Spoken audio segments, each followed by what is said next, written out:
জাতীয়তাবাদী দল এই সর্বপ্রথম স্বাধীনতার পরে তৃণমূল থেকে আমাদের ভারপ্রাপ্ত চেয়ারম্যান তারেক রহমানের নির্দেশে আমরা এই জাতিকে আগামী দিনে দলের মাধ্যমে সেবা দেওয়ার জন্য আগে নিজেদের মধ্যে গণতন্ত্র আনতে হবে।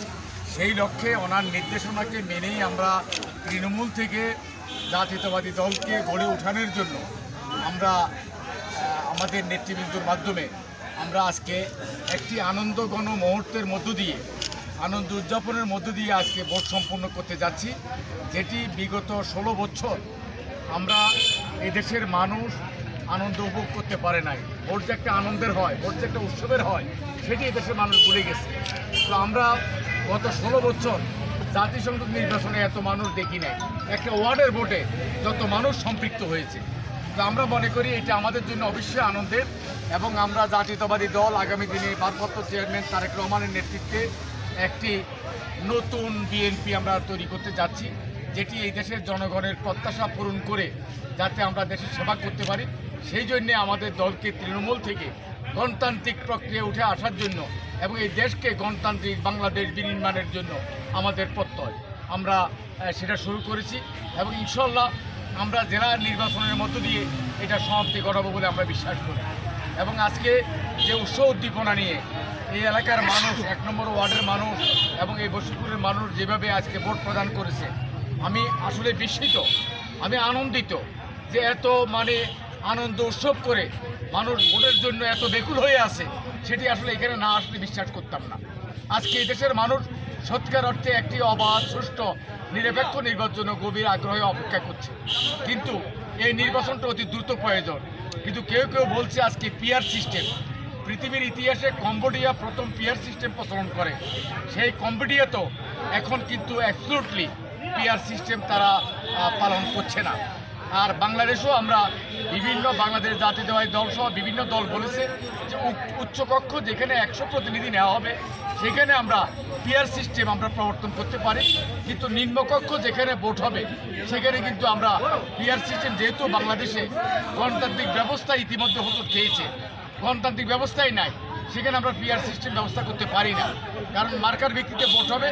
আজকে আপনারা দেখলে আশ্চর্য হবেন যে কিছু কিছু সংগঠন আছে যারা আগামী নির্বাচনে প্রতিদ্বন্দ্বিতা করবে ঠিকই, কিন্তু তারা একটি আসনও তাদের জামানত থাকবে না। তারা আজকে পিআর চাচ্ছে, তারা পিআর চাচ্ছে যে আনুপাতিক হারে তাদেরকে সংসদ সদস্য দেওয়ার জন্য।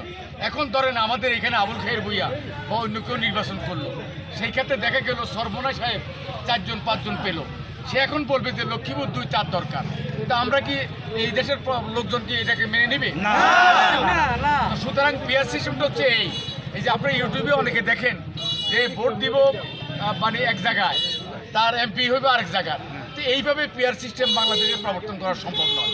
সুতরাং আমরা চাই যে কাল বিলম্ব না করে তত্ত্বাবধায়ক সরকার অতি দ্রুত একটি জাতীয় নির্বাচনের ব্যবস্থা করে এদেশের মানুষের প্রত্যাশা তারা শেষ করবে, এবং আগামী দিনে যদি কোনো আইন প্রণয়ন করতে হয় সেটা পার্লামেন্টের মধ্যে জাতীয় সংসদ সদস্যদের মধ্য দিয়ে আমরা আইন প্রণয়নের মধ্য দিয়ে এই জাতিকে সেবা দেওয়ার চেষ্টা করব, অথবা কোনো আইন পরিবর্তন করার চেষ্টা করব। কিন্তু আজকে কেউ কেউ বলছে যে দ্বিতীয় মুক্তিযুদ্ধ, আমরা বলছি মুক্তিযুদ্ধ একবারে হয়, বাংলাদেশ স্বাধীনতা যুদ্ধ একবারে হয়েছে।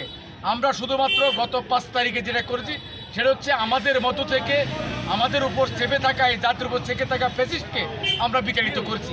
এটা কোনো মুক্তিযুদ্ধ হয় না, এটা হচ্ছে তারা সময়ের সাহসী সন্তান, তারা একটি বিপ্লবের মাধ্যমে খুনি হাসিনাকে উৎখাত করে এই বাংলাদেশকে আগামী দিনে বিনির্মাণ করার জন্য মানুষের ভোটের অধিকার যাতে কেউ ছিনিমিনি খেলতে না পারে, সেই জন্যই কিন্তু আমরা 16 বছর গুম হয়েছি, খুন হয়েছি, নির্যাতন ভোগ করেছি, জেল খেটেছি, কিন্তু আমরা ভোট থেকে বিচলিত হই নাই।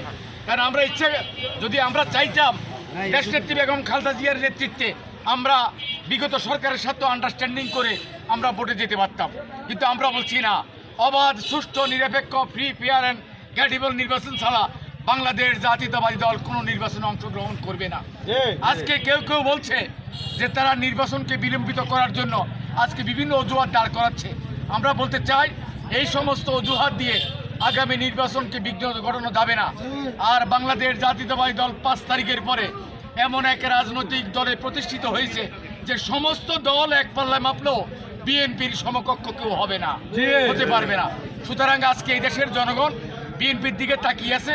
বিএনপিও এই দেশের মানুষের প্রতি বিশ্বাস এবং আস্থা রেখে আজকে ভোটাভুটির মাধ্যমে আমরা তৃণমূল থেকে আমরা নেতৃত্বকে আরও উচ্চ আসনে নিয়ে যাচ্ছি। তো সেই কারণে আপনাদের মাধ্যমে আমরা দেশবাসীকে ধন্যবাদ এবং কৃতজ্ঞতা প্রকাশ করি এবং আজকে যারা আমাদের এই ভোটে অংশগ্রহণ করছে তাদের প্রত্যেককে কৃতজ্ঞতা এবং ধন্যবাদ জানাচ্ছি।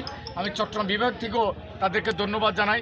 তারেক রহমান বেগম খালেদা জিয়ার পক্ষ থেকে তাদেরকে ধন্যবাদ জানাই এবং আমরা আগামী দিনে তারেক রহমানের নেতৃত্বে যে আধুনিক বাংলাদেশ গড়ার জন্য বিনির্মাণের জন্য যে প্রচেষ্টা আছে সেই প্রচেষ্টা আপনারা সকলে সার্বিক সহযোগিতার মধ্য দিয়ে আপনি এগিয়ে নিয়ে যাবেন। আপনাদের সকলকে ধন্যবাদ। আসসালামু আলাইকুম ওয়া রাহমাতুল্লাহ।